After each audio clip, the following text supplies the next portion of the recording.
در این ویدیو به معرفی و بررسی یه ابزار فوق‌العاده خواهیم پرداخت که به شما کمک میکنه روندهای بازار رو به راحتی شناسایی کرده و نقاط بازگشت رو با دقت بیشتری پیدا کنید. این اندیکاتور با هموارسازی نوسانات بازار سیگنال‌های قابل اعتماد و واضحی رو صادر میکنه. با بنده همراه باشین تا با این اندیکاتور و قابلیت‌هاش آشنا بشیم.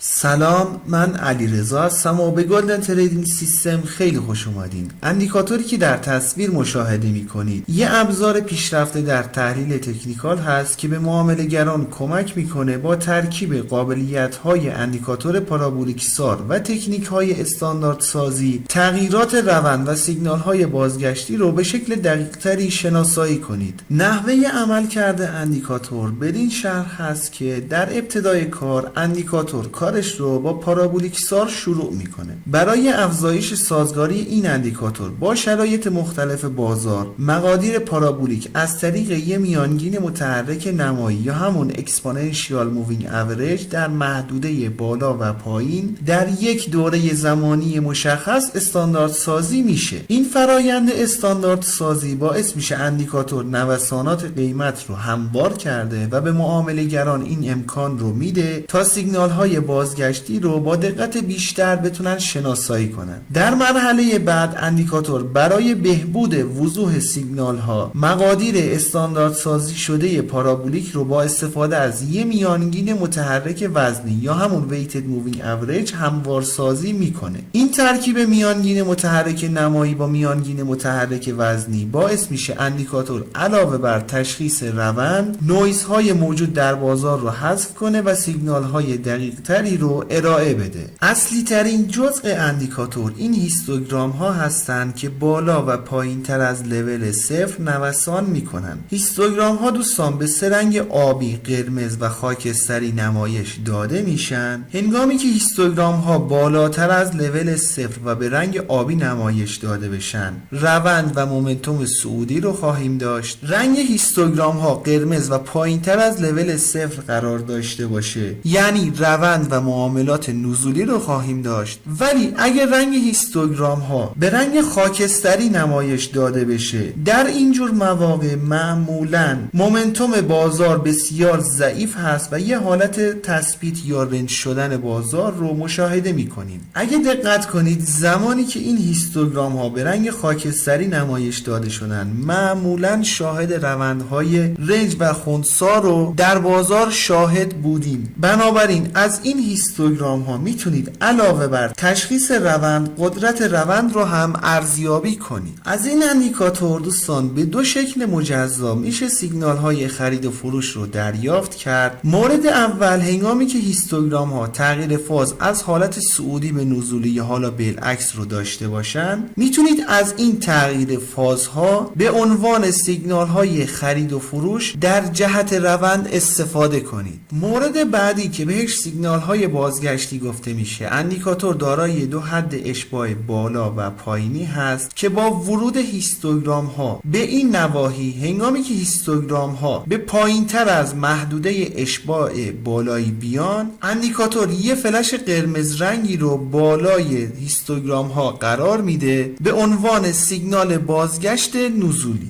بالعکس هنگامی که هیستوگرام ها وارد حد اشباع پایینی میشن و در ادامه هنگامی که به بالاتر از این محدوده برسن اندیکاتور یه فلش آبی رنگی رو پایین هیستوگرام به عنوان سیگنال بازگشتی صعودی قرار میده. این سیگنال های بازگشتی دوستان همونطور که خدمتتون عرض شد با توجه به ورود هیستوگرام ها به نواحی اشباع خرید و فروش صادر میشه و نمیشه به صورت قطعی گفت که با مشاهده این فلش ها شاهد بازگشت در روند خواهیم بود. هنگامی که این فلش ها رو مشاهده میکنید اولین دیدگاهی که باید داشته باشین توقف و اصلاح جزئی در روند هست. حالا اگر در ادامه کار سایر فاکتورهای تحلیلی تکنیکی بهتون ورود رو اعلام کرد میتونید اقدام معامله کنید، وگرنه این سیگنال های بازگشتی به تنهایی نمیتونن باعث بازگشت قطعی در روند بشن. قابلیت بعدی اندیکاتور هم شناسایی واگرایی ها به صورت خودکار هست که بر اساس پارامترهای خاصی که در قسمت تنظیمات اندیکاتور تعیین میکنید یه سری واگرایی هایی رو اندیکاتور شناسایی میکنه که میتونید ازش دیدگاه هایی رو دریافت کنید. اگه دوست دارین به صورت اصولی نحوه کار با واگرایی ها رو یاد بگیرین، پیشنهاد میکنم پیوست شماره 1 از ویدیو شماره 16 آموزش گام به گام تحلیل تکنیکال که لینک ویدیو رو براتون در قسمت توضیحات ویدیو قرار میدم رو پس از پایان این ویدیو حتما مشاهدهش کنید. تو این ویدیو نحوه اصولی کار با واگرایی رو توضیح دادیم و با مشاهده ویدیو مطمئن باشین بسیاری از توهمات کار با واگرایی که مطرح شده رو باهاش آشنا خواهید شد و بهتر میتونید با واگرایی ها کار کنید. برای انداختن اندیکاتور روی چارت باید وارد سربرگ ایندیکیتورز بشیم. در تب سرچ بار عبارت استانداردایزد PSAR اسیلیتور رو وارد کنیم. این اندیکاتور هست که توسط الگو آلفا طراحی شده. این اندیکاتور دوستان حدوداً 2 ماه قبل از زمان ضبط ویدیو معرفی شده و این ویدیو رو به درخواست یکی از دوستان تهیه کردیم. اگر شما هم با اندیکاتور خاصی کار میکنید که دوست دارین اطلاعات بیشتری درباره اندیکاتور مربوطه کسب کنید، میتونید اسم اندیکاتور رو برام ارسال کنید تا یک ویدیو براش در نظر بگیریم. و اما قبل از اینکه بخوایم به قسمت تنظیمات اندیکاتور بپردازیم، میخوام ازتون درخواست کنم که اگر فکر میکنید اندیکاتور یا ویدیو مناسب هست لطفاً ویدیو رو لایک کنید. اگرم تا الان کانال خودتون کانال گلدن تریدینگ سیستم رو سابسکرایب نکردین لطفاً سابسکرایب کنید و علامت زنگوله رو هم بزنید تا به محض انتشار ویدیوهای جدید بهتون اطلاع داده بشه. بسیار خوب، قسمت اول دوستان مربوط به تنظیمات اندیکاتور پارابولیک سار هست. گزینه استارت مقدار اولیه برای محاسبه پارابولیک سار رو مشخص میکنه. مقادیر کمتر پارابولیک رو نسبت به تغییرات قیمتی حساس تر میکنه. مقادیر بالاتر باعث میشه نویزهای ریز بازار رو اندیکاتور فیلتر کنه. گزینه بعدی در واقع همون استپ یا گام های پارابولیک هست که شتاب پارابولیک رو مشخص میکنه. هر قدر عدد بالاتری قرار بدین پارابولیک نسبت به تغییرات قیمتی سریعتر واکنش نشون میده.